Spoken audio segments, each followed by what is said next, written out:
بسم الله الحمد لله والصلاة والسلام على رسول الله. أشهد أن لا إله إلا الله وحده لا شريك له وأشهد أن محمدا عبده ورسوله. اللهم اغفر لنا ذنوبنا ما قدمنا ما أخرنا، أنت المقدم وأنت المؤخر، لا إله إلا أنت سبحانك إنا كنا من الظالمين. اللهم آت نفوسنا تقواها وزكها أنت خير من زكاها، أنت وليها مولاها، برحمتك يا أرحم الراحمين. السلام عليكم ورحمة الله وبركاته. Ainda falando sobre a biografia do profeta Muhammad sallallahu alaihi wa sallam, na aula passada falamos de alguns costumes dos árabes, portanto na era pré-islâmica.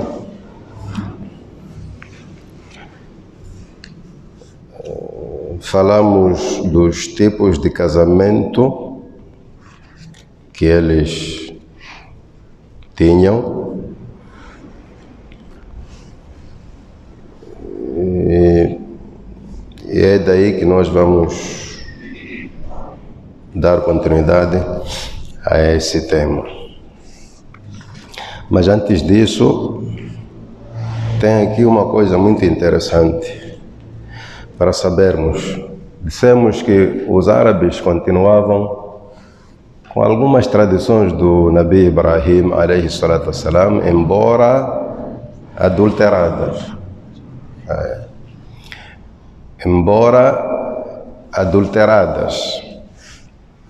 O exemplo que apresentamos foi de a peregrinação, como é que eles faziam o Hajj. Eles inventaram um costume muito estranho. Vocês conseguem ver, durante a peregrinação, existe aquela roupa própria que se usa ali durante os rituais de peregrinação. Chama-se Ihram. É uma espécie de toalha, duas toalhas, uma da cintura para baixo e outra que cobre normalmente um ombro e a parte do peito. Aquilo chama-se Ihram. Os árabes da era pré-islâmica, quando usassem aquilo, ali em Meca, os que voltassem para casa não passavam pela porta. Para entrar no interior da casa não passavam pela porta. Furavam a parede de trás, de frente ou de lado assim, mas não pela porta. Outros até furavam o próprio teto. Diziam que a pessoa naquele estado não podia passar pela porta. E mais tarde Allah subhanahu wa ta'ala corrigiu esse comportamento. Disse: "Alaysa al-birru bi an ta'tu al-buyuta min zuhuriha." Não faz parte da bondade, nem faz parte do din entrar dentro passando por um furo. Eles perfuravam a parede e não podiam passar pela porta. Uma das tradições que eles inventaram. Então, falávamos de 4 tipos de casamentos, segundo o hadith narrado por nossa mãe Aisha, radiyallahu anha. Ela diz: "Inna an-nikaha fil jahiliya kana ala 4 anha." No tempo pré-islâmico ou na era pré-islâmica, haviam 4 tipos de casamentos. O primeiro tipo é o casamento que o Islã aceitou. O nosso casamento atual, se formos a seguir as regras islâmicas, que consiste em a pessoa interessar-se por uma mulher, ir ter com seu responsável, pagar o dote combinado e, na presença de testemunhas, o responsável entregar a ele tanto a sua filha ou irmã, como a esposa daquele que mostrou interesse. Esse casamento nesse tempo também existia e o Islã aceitou. O que o Islã não aceitou são os outros 3 casamentos. Talvez seja importante eu definir essa palavra nikah. A palavra nikah na língua árabe é simplesmente o ato sexual. Todo compromisso que vos levar ao ato sexual chama-se nikah.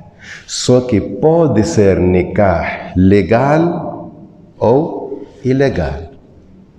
A prova disso, num dos hadiths, a Nabi sallallahu alaihi wasallam, quando fala da mulher menstruada, sua mulher está no período, você está permitido a fazer tudo com ela, e o profeta diz, illa nikah. Isna kulla shay'in illa nikah. Quando a sua esposa estiver no período, faça com ela tudo, excepto o nikah. A pergunta é, como o nikah, se o nikah já está feito?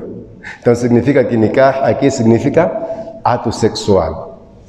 Você pode acariciar sua esposa no período, pode beijar a ela, pode fazer tudo o que você quiser fazer, excepto o nikah, ou seja, excepto a relação sexual. Então a palavra nikah significa ato sexual, está?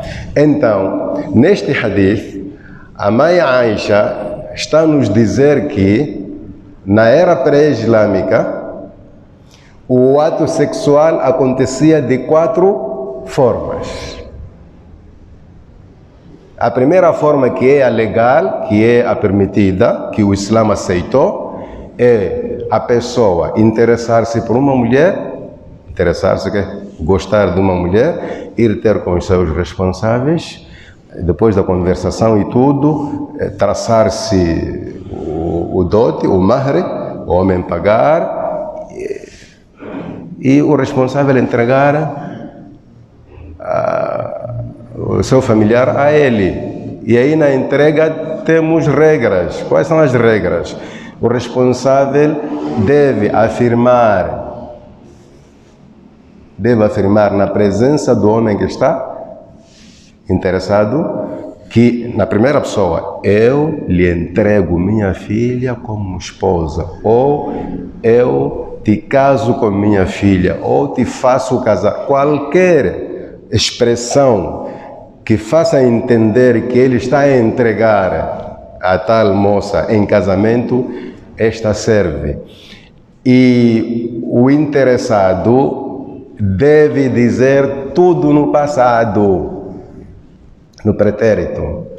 Você não pode dizer assim, eu aceito casar com a tua filha, conforme... Não. A linguagem é, eu aceitei e casei. Isso é que transforma a mulher em sua esposa.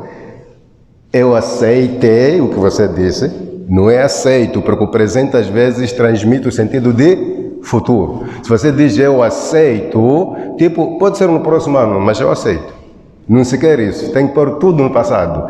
Eu aceitei e casei agora, acabei de casar agora com a sua filha ou sua irmã, e menciona o nome dela. Se quiser mencionar o dote, o valor do dote, pode mencionar. Se não quiser, conforme combinamos, seguindo as regras islâmicas. A partir daquele momento é a esposa dele. Esse casamento também existia nesse tempo. E é o casamento que o Islã aceitou, manteve. Os outros casamentos, quando falamos de casamento, estamos falando de quê? Os outros atos de relação sexual eram, o primeiro, um homem casado, um homem já casado, eu não sei que loucura era essa, mas acontecia, um homem casado esperava sua esposa entrar no período, assim que acabava o período, dizia a ela, minha esposa, a partir de hoje vai em casa do fulano, ele vai mantendo relações contigo, fica lá até você ter certeza que já está grávida dele. Assim que você estiver grávida, pode voltar. E se eu quiser, vou preenchendo, entende, né? Tipo, vamos continuar a fazer relações, só que eu quero é ter certeza que você está grávida dele. Ou se eu não quiser, eu vou lhe deixar assim até que você dê luz. Mas eu quero que você fique grávida de fulano. Acontecia isso e a sociedade aceitava. Tipo, não era novidade, não era estranho já. Mas por que as pessoas faziam isso? As pessoas faziam isso à procura de honra. Tipo, o fulano da família X engravidou minha esposa, assim vamos ter um filho nobre, um filho da elite. Está a ver essa maluquice? Eu não acho que as pessoas tiveram... Não sei dizer, mas a verdade é essa aí, está aqui escrito. Está, né? Vocês conseguem compreender, se não compreendem, acreditam, não acreditam, analisam, não analisam, é convosco. Está escrito aqui e acontecia. E a maior prova é que quem nos relata agora é Aisha, radiyallahu anha, a mulher do profeta Muhammad alayhi salatu wassalam. Esse é o segundo tipo, o Islã não aceitou. Esse tipo de casamento é de malucos. O muçulmano não é maluco, desculpa lá. O outro casamento era 9, 8, 7 homens, mas não podiam chegar 10, não podiam ser 10. 9, 8 ou 7.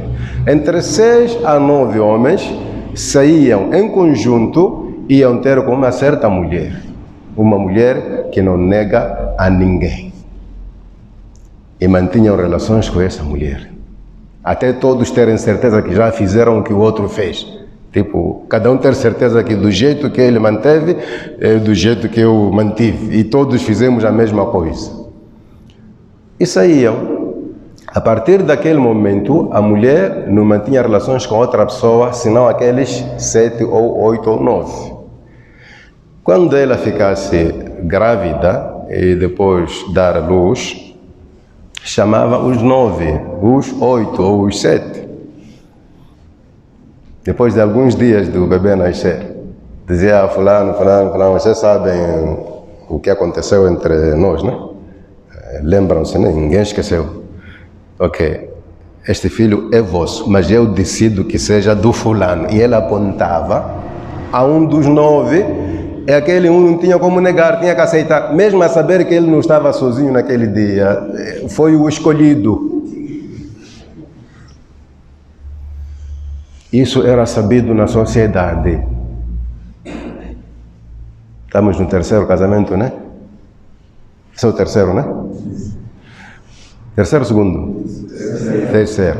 O quarto casamento, que era, subhanallah, eu não sei se é o mais estranho, se é o estranhíssimo, mas essa era terrível mesmo. Saíam muitos homens acima de 10. Podiam chegar a 25. E iam a uma casa de prostituição, que por tradição nós chamamos de cabaré. Nessas casas haviam sinais, eram bandeiras içadas com sinal de prostituição, tipo quem está com fome passa por aqui, take away. Na linguagem de comida, né? Eram takeaways, lanchonetes. Ali você encontrava mais de 5 mulheres. Está? Os 10, os 15 entravam ali, faziam o que faziam. Podia ser com uma única mulher, ou 2, ou 3. A mulher, ou as mulheres que ficassem grávidas a partir daquele contacto, ficavam a controlar a barriga. Quando nascesse uma criança, eram chamados aqueles homens que vieram e era solicitado um senhor, os árabes chamam Al-Qafa. Al-Qafa, talvez a melhor palavra em português é fisionomista. Uma pessoa que consegue dizer a que família você pertence ou quem é o seu pai no meio de muitos, através da aparência. Al-Qafa. Esse é um tipo de conhecimento que até o Islã também reconheceu. Eu depois, inshallah, vou contar uma história que aconteceu com o profeta Muhammad, alayhi salatu wassalam. Chamavam esses fisionomistas, eram pessoas conhecidas, tinham essa capacidade de identificar que este é o filho do fulano. De todos que estão aqui, esta criança é do fulano. Muitas vezes acertavam. Podiam errar, mas muitas vezes acertavam. Então chamavam esses Al-Qafa e pediam para olhar para a criança e comparar com os 10 ou os 15 que estão ali. E eles decidiam que esta criança é do fulano. E uma vez você escolhido, não tinha mais way, tinha que pegar a criança, era sua. É assim que as pessoas se comportavam. Então o Islã negou tudo isso, aceitou o primeiro casamento. Só para não deixar em branco.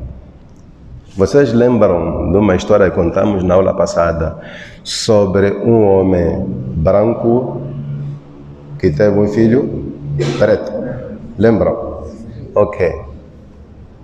Esse filho preto era o sahabi chamado Usama bin Zaid. Usama. Um dos sahabis mais queridos pelo profeta Muhammad sallallahu alaihi wa sallam. Usama. E este Zaid é o que vamos encontrar lá à frente. Um dos primeiros muçulmanos. O único sahabi que vem mencionado no Alcorão pelo nome. Allah não mencionou nenhum sahabi pelo nome, exceto este, Zaid. Então, aquela acusação de tipo, vê lá, a mulher lhe traiu, teve um bebê preto enquanto ele é branco, e andou muito em Medina. Vocês sabem que em Medina existe aquele grupo de munafiqun, hipócritas. Esses criavam muitos tumultos na sociedade muçulmana. O profeta explicou a ele que esse é seu filho. Quando lhe perguntou, você tem animais em casa? Ele disse, sim, tenho. E de que cores são? Apesar de todos os animais provierem de dois que tinham a mesma cor, por que os filhotes, cada um trouxe a sua cor? Ele disse, la'allahu naza'ahu irq. Talvez são mutações, alterações lá da parte genética. E o profeta disse também, com os homens acontece. Esse é seu filho, não te preocupes. O homem ficou tranquilo, mas as pessoas lá fora, vocês sabem, quando acontece uma coisa, por mais que se esclareça, há quem gosta que não se esclarecesse. Tipo, fosse realidade que a mulher adulterou. Percebe, né? A fofoca tem essa natureza. As coisas podem estar bem claras. Há quem sempre quer escurecer. Então as pessoas andavam a falar e isso chegava aos ouvidos do profeta Muhammad sallallahu alaihi wasallam. Ele incomodava isso. Ele sempre ouvia dizer que as pessoas não acreditam. Dizem que um branco com uma preta sempre sai branco. Isso de preto só deve ser outro preto que pretou a ela. Entendeu, né? Está claro, né? O que é que acontece? Uma vez entraram em Medina esses Al-Qafa, esses fisionomistas. Eram pessoas que muitas vezes viviam em certas terras. Uma vez entraram em Medina. Um deles chegou em Medina. E antes de chegar no centro da cidade, ele viu pegadas de duas pessoas. Uma era curta, outra era longa. E ele, como era conhecido que era fisionomista, quis mostrar, tipo, você sabe, né? Quando famosos entram na cidade, querem demonstrar a sua fama, tipo, aquele que vocês ouviam falar, sou eu, não duvidem, entende, né? Então, ele, a entrar na cidade, viu aquelas marcas, aquelas pegadas e disse: as pessoas que pisaram aqui, uma delas é pai da outra. Perceberam, Adjamá? Tipo, você vai visitar seu tio e na casa do seu tio tem um pátio limpo. Encontra ali pegadas de 5, 6 pessoas e você aponta: quem pisou aqui é filho de quem pisou aqui, sem ver as pessoas. Estava esse tipo de conhecimento. E de uma forma estranha, as pessoas acharam: mas como? Você está a acabar de entrar na cidade e já está a querer identificar pessoas. Disse: se quiserem podem seguir. Seguiram as pegadas, os passos, e encontraram lá à frente Usama com Zaid. Encontraram Usama com Zaid. Zaid quem é? O pai de Usama. Usama o que é? É preto. Zaid é branco. Aquilo soou em Medina. Não é fácil. O profeta ouviu.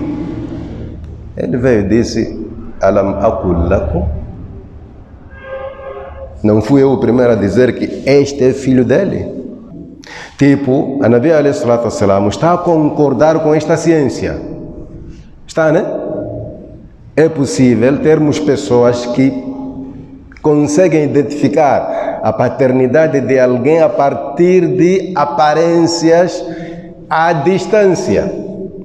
Então, esses que os árabes usavam não era desse tipo, era de ver a criança e olhar para as pessoas e identificar quem é o pai. Esse é outro nível. O nível mais alto é esse de você olhar pegadas e descobrir que um é primo do outro, é pai do outro. Não é coisa fácil. E aí a gente fica limitado. Que tipo de conhecimento é esse? Allah dá conhecimento a quem quer, do jeito como Ele quer.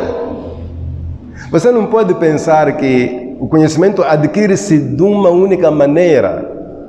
Meu irmão, há pessoas que falam inglês puro, bonito e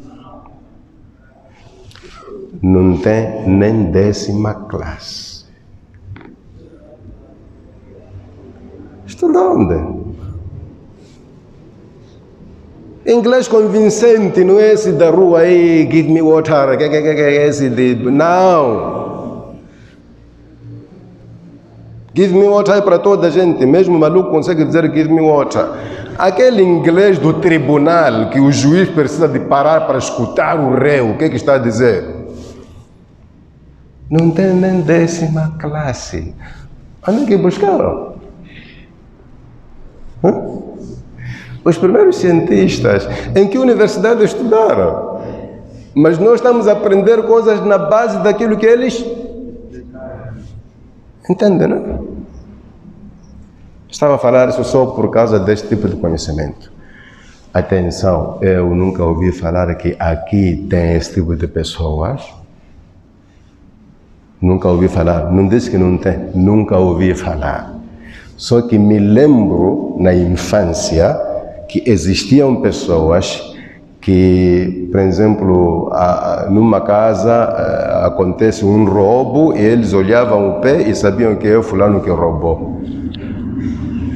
Não sei se é a mesma classe. Eu me lembro na infância que isso aconteceu. Eu não sei se vocês fazem ideia, se tem a minha idade ou mais, lembram-se disso. Chegavam pessoas, não ia, não sei o que, fulano lá. E era fulano mesmo, apanhava. Aí eu começo a pensar, será que era um instrutor do ladrão ou era primo? É o que eu pensava, mas depois comecei a entender que é um tipo de conhecimento. Tipo, há certas pessoas que na zona conhecem a pegada de cada um. Entendeu? O que aconteceu comigo realmente, com minha mãe, também me deixou um pouco estranho. Eu um dia, esse é caso meu, e me desculpem, eu gosto de apresentar exemplos meus para serem mais práticos. O que aconteceu comigo uma vez, eu estava com meu irmão mais velho. Entre eu e ele tem uma pessoa aí, entende, né? Entre eu e ele temos uma irmã. Uma? Sim, uma irmã. Um dia, na varanda, eu vinha atrás dele, a passos lentos. Minha mãe estava no quintal a conversar com uma senhora. Então, mamãe disse para aquela senhora, disse, estão a vir aí meus 2 filhos, mas quem está à frente é fulano. E nós não estivemos perto, saíamos de muito longe. Assim que surgimos ali na varanda, sem nos ver, ela conseguiu dizer que está a vir fulano, mas quem está à frente é fulano. Quando surgimos lá no quintal, aquela senhora ficou assim, mas ela disse, Axanaca, estás a ver, né? Então, acontecem essas coisas. É uma história que eu não me lembro, não me esqueço até hoje, mas como é que ela soube que... E na verdade não nos viu. Tipo, ninguém lhe conhece mais que sua mãe. Então talvez seja um raminho dessa ciência. Tudo bem, então estava aqui a trazer essa história toda por causa de o último tipo de casamento. O Islã não aceitou por quê? Não que o Islã rejeitou esta ciência, mas essa coisa de convidar 25 homens para entrar na casa de prostituição, para depois chamar alguém e dizer que procura lá de quem é o filho aqui, desculpa lá. A melhor forma e segura é você ir casar, né? Como a gente casa, e todo que nascer aí é seu filho. Se atropelar algum aí, epa, inna lillahi wa inna ilaihi rajiun. Mas todo que nascer aí é seu filho. Se não é, espera dia do juízo final, vai se falar desse assunto. Tipo, este não era, o pai era aquele, mas por enquanto não se preocupe, o senhor pode pagar tudo que ele gastou no dunya. E aqui no ataco, vamos tirar seu salat e seu jejum. Se você não fazer a salat nem jejum, vamos removendo os pecados deste e vamos pôr em cima de você. Bem resolvido, né? Por isso aquele que tem um filho lá em casa e não lhe vê bem, bolas baixas. Bolas baixas. Tudo com calma, vai se resolver. Relax.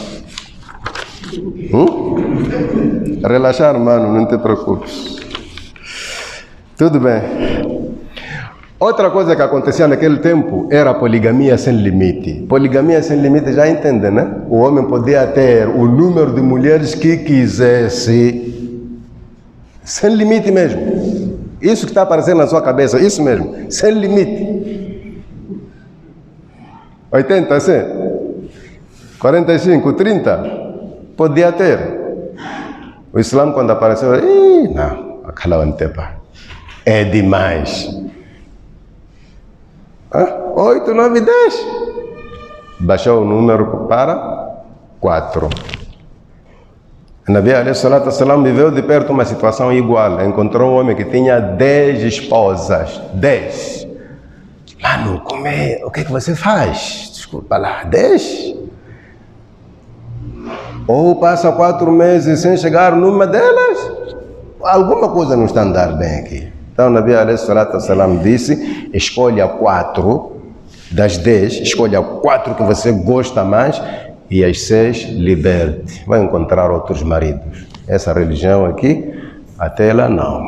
O que quer dizer que a poligamia não veio com o Islã. Já vinha acontecendo em todo o mundo. O Islã simplesmente veio limitar e equilibrar e introduzir regras.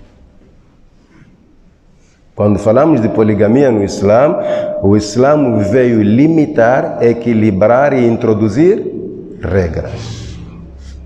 Tudo bem, já estamos a imaginar que os árabes estavam totalmente extraviados, mas atenção, restavam aí algumas coisas boas. Na parte do caráter, os árabes tinham algumas coisas boas, aqueles mesmos desviados. Uma das coisas que eles tinham era a generosidade. Eram muito generosos. Mas eles eram generosos com o objetivo de serem vistos na sociedade. Era uma maneira de exibir, para você ter um bom nome, ser elogiado em todo lado. Fulano é generoso, quando você lhe pede, ele lhe dá. Ele era com esse objetivo só. E porque eles queriam sobressair, faziam de tudo, usavam tudo o que podiam para serem generosos. Por exemplo, eles chegaram a chamar a bebida alcoólica por generosidade. Diziam que o vinho, o álcool, é uma coisa boa. Por que é boa? Porque quando você bebe e a sua mente fica meio alterada, então você não tem receio de dar. E por causa disso mesmo, gostavam muito de jogos de azar. Porque nos jogos de azar, eles ganhavam muito dinheiro ou muitos bens e tiravam uma parte para ajudar os pobres. Então, para eles, a bebida alcoólica e os jogos de azar eram legais porque ajudam a pessoa a ser beneficente, generosa. E Allah não negou isso, mas condenou uma parte. Disse: "Wa ithmuhuma akbaru min naf'ihima." O prejuízo da bebida alcoólica é maior que o seu benefício. Sim, você bebe e fica meio alterado, alguém lhe pede 50, você tira 200. A pessoa está beneficiada, não está? Tá, tipo, quero quanto? 50, 50 e pouco. A pessoa vai, na boa. O tio fulano, quando está bêbado, é on. Mas este mesmo, quando não está bêbado, você lhe pede 50, lhe dá 20. Então você começa a fazer doa tipo, ei, campanha na rapa ali, é? Acontece ou não acontece? Acontece. Então os árabes gostavam de beber pelo efeito, tipo, você fica com um nome bonito na sociedade, porque ao tirar, você nem sabe se na verdade está a tirar 200 só, e pronto. Os jogos de azar também. Ganhavam e davam ao pobre. O pobre saía beneficiado. Então Allah disse, o fato de uma coisa ser benéfica não basta, é preciso ver se o benefício e o prejuízo, o benefício continua em cima. Se não está em cima, acabou. E essa é uma regra, é um princípio islâmico muito bom. O fato de você estar a ajudar alguém não pode ser o motivo de você cometer um pecado. Entende? A bebida alcoólica é pecado na nossa religião. Mas o fato de quando você beber lhe facilita tirar sadaqa não é motivo para isto ser legal. Vou dar um exemplo mais prático.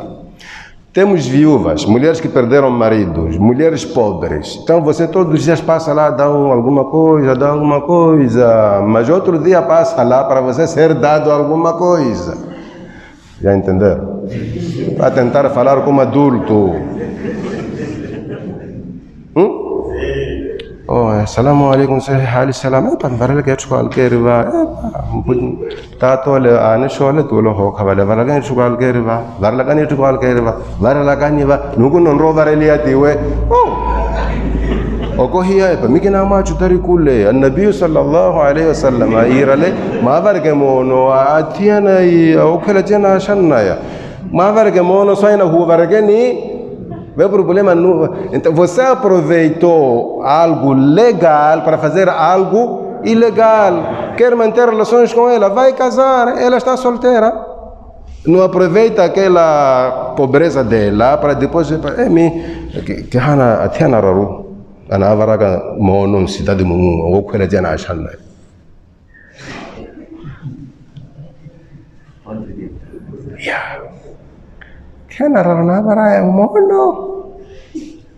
E qual é a necessidade de começar a falar? É só que estamos na malaria.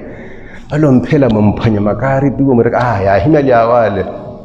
Agora só que encala macari bibahi. Depois de inchar, aqui tem um gato preto. Tem um gato preto.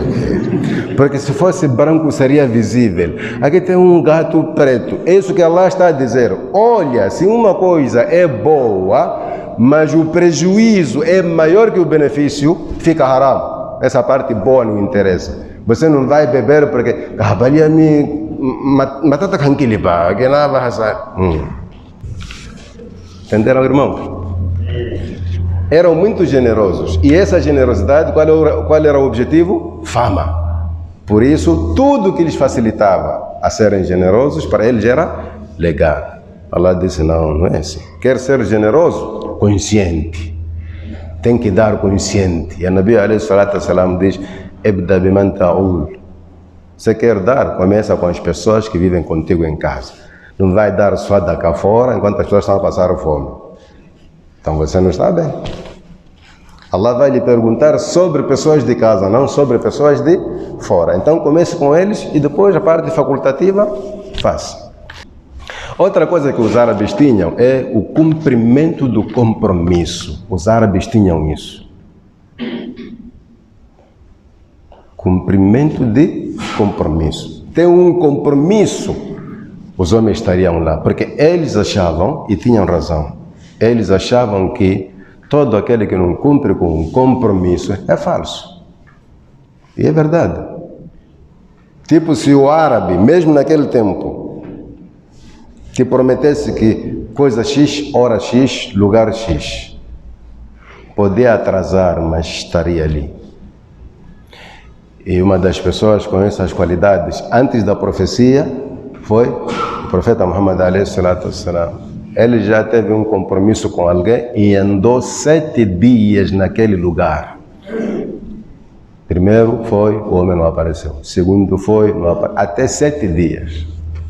Mano, um atraso só para nós é suficiente para não vir mais. Eu já estava lá, se você não apareceu eu consigo, e eu não tenho mais tempo. A Nabi andou 7 dias. Tudo bem? Outra coisa que eles tinham, eram muito decididos. Quando o árabe decidia fazer uma coisa, a coisa era feita mesmo. Mas por causa de um outro caráter que eles tinham, eram muito rígidos. O ambiente que eles viviam, sabe, uma pequena confusão podia levar a uma guerra de anos. Uma guerra de anos. Eles eram muito apegados à família, à tribo. Todo o problema resolvia-se na base da espada. Foram poucas vezes que aconteceram conversações. Você provocou alguém, uma criancinha, sei lá, você pisou, veja que se ela chega em casa a chorar, toda a tribo daquela criança já estava lá. Então, por causa disso, eles achavam que não deviam se render a qualquer situação. Por isso haviam muitas guerras entre as tribos naquele tempo. O fraco era consumido pelo forte e assim as coisas andavam. Tudo bem, então estamos a falar de árabes idólatras, politeístas.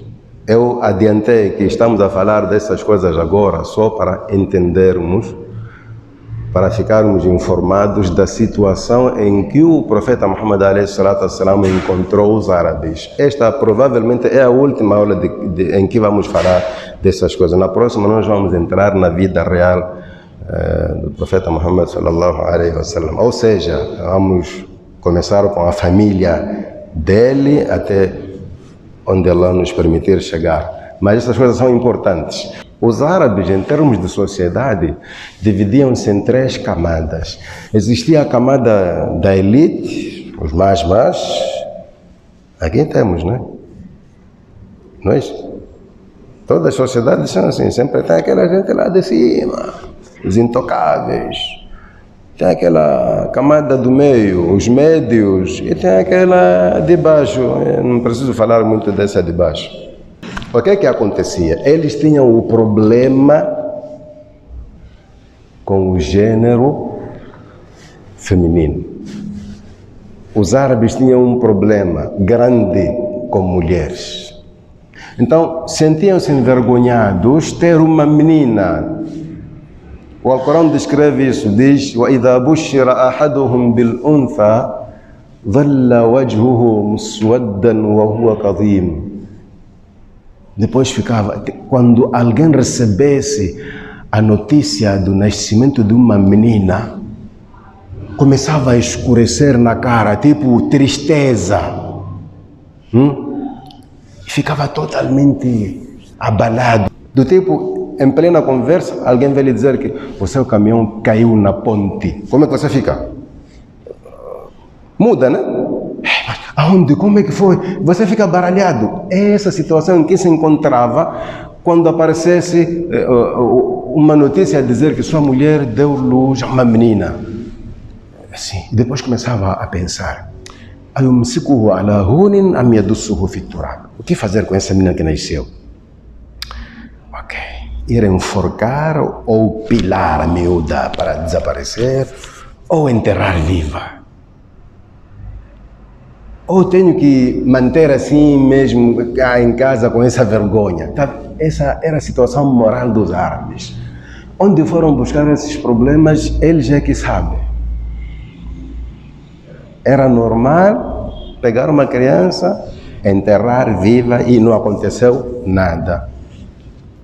Mas isso acontecia muito mais nas duas últimas camadas, os do meio e os de baixo. Os de cima poupavam muito suas filhas. Até diziam ao lado nossos filhos são nossos fígados. Do mesmo jeito que o fígado é importante para a saúde de uma pessoa, é assim que nossos filhos são para nós. Então poupavam suas filhas. As crianças que nasciam nessa classe da elite sobreviviam. Então era uma burrice dos burros lá de baixo. Essa é a coisa mais triste. Até veja que alguns sahabas que já cometeram isso, mas nessa era mesma, quando contassem para o profeta Muhammad alayhi salatu wassalam, ele dizia, não quero ouvir isso. Não quero ouvir. Sabe que uma filha com 3, 4 anos já fala bem, não é isso? Você cavar e colocar ela, e a filha dizer, papai, está a fazer o quê? Ela fica lá, papai, está a fazer o quê? Até a miúda calar, tipo, está a ver esse tipo de espírito. Você já não é pessoa. Até esse ponto aí não é pessoa. Infelizmente, eu não gosto de falar isso, mas vou dizer, infelizmente, até hoje temos pessoas que não gostam de meninas, e até muçulmanos. Quando nasce uma menina, olha ali o problema. Aí é que fica problema mesmo, porque o doar de um pai é aceite. Você está a fazer doar para aquela criança ser problema. Qual é o problema que nós temos com meninas? A saber que a mulher com quem você casou também era menina, quer dizer, aí é Sheitani mesmo, já as pessoas não são elas, é Sheitani. Toda pessoa que tem essa tendência de odiar, não gostar de mulher, tem princípios da era pré-islâmica. Atenção, não é para manter isso. Você só agradece a Allah o que Ele lhe deu. Allah sabe porque Ele dá meninas. E menino nunca foi superior a uma menina em nenhum aspecto. Isso fica claro. Os homens vão à guerra, fazem negócio, Essa é a cabeça sua podre. Khadija era a mulher mais rica, comerciante, naquele tempo mesmo. Só que às vezes nós não damos oportunidade para a mulher exercitar, para melhor dizer, o seu poder racional. No Islã não tem isso. Essa coisa de racismo, esse é preto, esse é branco, são coisas, o profeta disse, e na cama fica jahiliya. Quem pensa dessa maneira é uma pessoa que ainda tem restos da era pré-islâmica. O Islã veio deixar as coisas claras. Mulher ou homem, quem fizer boa coisa, esse mesmo, perante Allah terá o seu devido pagamento, a sua devida recompensa. Quem tem esses restos de achar que mulher é problema, mano, eu costumo perguntar, em que momento a mulher criou problema que um homem não queria? Se calhar nós crescemos com esses pensamentos e já não temos tempo de refletir, mas tipo, aquilo que eu aprendi é aquilo mesmo. Às vezes a pessoa deve fazer revisão da sua própria vida, da sua ideologia, a sua maneira de ver as coisas, mas deste jeito que eu compreendo, é o certo, faça isso. Se uma mulher faz uma coisa errada, há um homem que também faz a mesma ou outra coisa. Por exemplo, onde os homens se chateiam é quando, por exemplo, uma mulher comete adultério. Quando uma mulher comete adultério, precisa de ver que a culpa sempre vai para a mulher. Mas ela não fez sozinha, fez com um homem. Aquele homem nunca é mencionado muitas vezes. Dizem, a tia na manhã. Não rupania nem empregado. Agora empregado laica. Está a ver como é fácil a pessoa se desviar. Você devia condenar o ato, não o gênero, o ato. Se quer aconteceram coisas de vergonha aqui, sabe? Aquela senhora ali meteu-se com o empregado. Os dois ficam lá, não o gênero. Porque há coisas que a mulher não faz sozinha, tem que ter homem. E uma delas é essa aí. Então, existe até agora essa tendência das pessoas não gostarem de mulher. Sabe, até a própria natureza da mulher não é motivo de você não gostar dela. Há coisas que acontecem com a mulher, que não acontecem com o homem, que talvez podiam ser a razão de os homens não gostarem das mulheres. Mas mesmo assim, o Islã não deu esse espaço.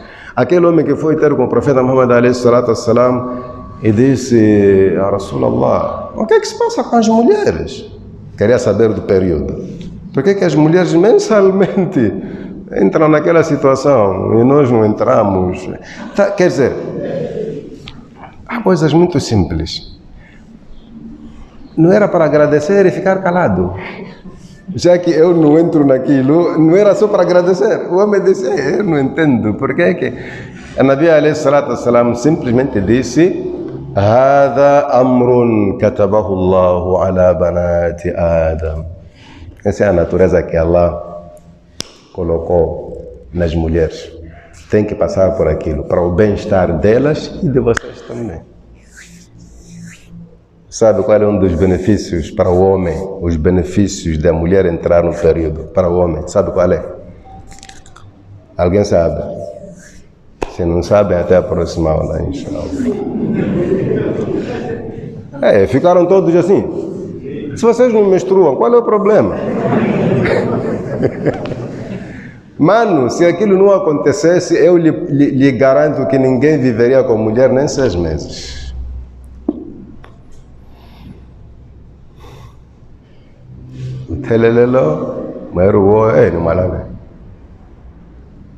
Aquilo vem renovar a mulher. Os casados sabem, entendem muito bem o que eu estou a dizer. Os solteiros, até quando casarem, hein? Aquele que sempre faz pergunta de solteiros está onde? Não vê hoje, né? Está a ver? Os solteiros ficam entre aspas. O período renova a mulher. É questão de saúde para a mulher e para o homem. Mas como na renovação sempre tem que existir momentos de atritos, sei lá o quê, por isso quando a mulher entra no período, às vezes fica chateada, antes de entrar começa a mudar de temperamento. Se você não acostuma a isso, começa a pensar, essa mulher é mal educada. Não, aquelas mudanças lá afetam o comportamento dela. Isso chama-se TPM, tensão pré-menstrual. E por isso Allah diz, Huwa adha. O período, o ciclo menstrual incomoda a mulher.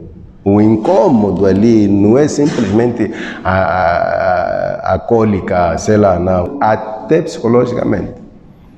Por isso eu costumo dizer que muitas vezes nós não conhecemos o que é mulher. Conhecer mulher é estudar a natureza dela. Há comportamentos dela estranhos que são provocados pelo período. Há 5, 6 dias antes do período aparecer, já está a acontecer alguma coisa. Se você não sabe isso, é todos os dias pontapé em casa. E ela, às vezes, nem ela sabe que alguma coisa está a lhe incomodar lá. Passou aquilo, depois, mesmo em termos de desejo, prazer sexual, há vezes que você deve saber em que fase sua mulher está. Não estamos em biologia, mas às vezes chegamos lá. O Alcorão fala dessas coisas. Então, quando você não compreende a natureza da sua companheira, você pode se comportar mal.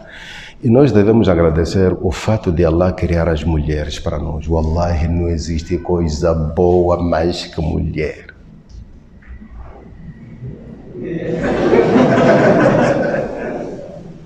Não estou a falar à toa. Quando eu estou na mesquita, falo uma coisa, é porque tem prova no Alcorão ou na Sunna. Não estou a conversar lá fora, coisas da rua, eu converso também lá. Quando a gente conversa lá, é preciso procurar saber se o que eu disse é hadith ou não, porque às vezes entram assuntos de dunya que não tem prova nem hadith nem nada. A gente conversa, somos pessoas. Mas aqui na mesquita eu falo uma coisa, não acho que é brincadeira, é sério. Não há coisa boa mais que mulher. Agora, o fato de você estar a passar mal com sua mulher lá, não pense que as mulheres são assim. É que mesmo os carros, existem dífodes que acidentam. E você diz que é dífode em quem tu matou. Mas não é de ramale. Não há coisa boa mais que mulher. Eu falo isso com boca cheia. Não há coisa boa mais que mulher quando é boa. Não há. Fala Rasulullah sallallahu alaihi wasallam. Talvez assim vocês vão ficar calados. Com hadith, né?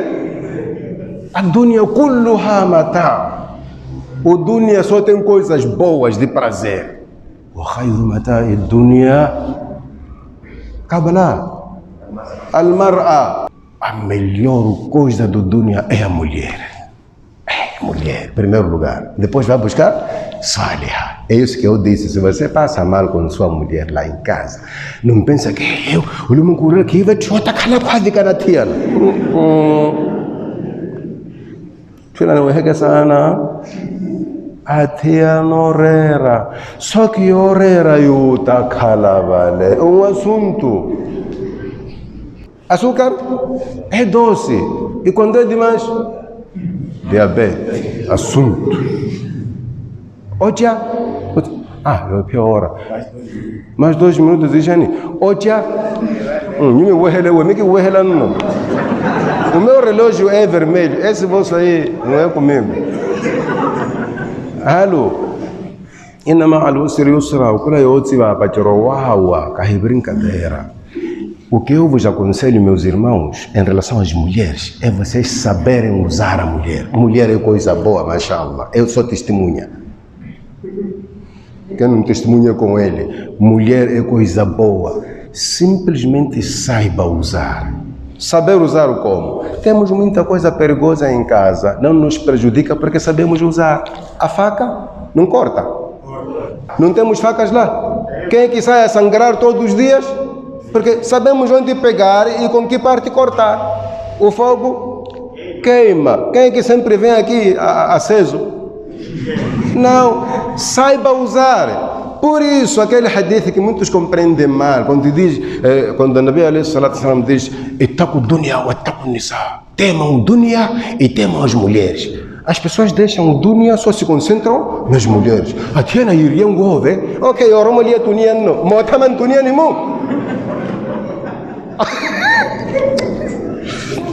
Itaku dunya wa itaku nisa. Temam o dunya e temam as mulheres. E nós esquecemos o dunya. Continuamos aqui. Ninguém saiu porque o profeta disse temam o dunya. Estamos aqui cada um e não queremos sair. Mas nas mulheres, quero opiha. Irietaku nisa. Otulino a dunya. Motama kantamale. Lelo mumviran timekela kumanakamu impanya. Itaku dunya wa itaku nisa significa saibam viver no dunya e saibam conviver com as mulheres. Porque essas duas coisas, se você não souber conviver com elas, mano, você está entregue.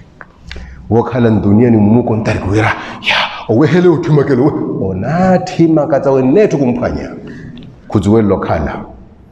Na tia nayo uweko ole ona kisirivira unkapateka mazupela wira iola tola ona kwawe wikwale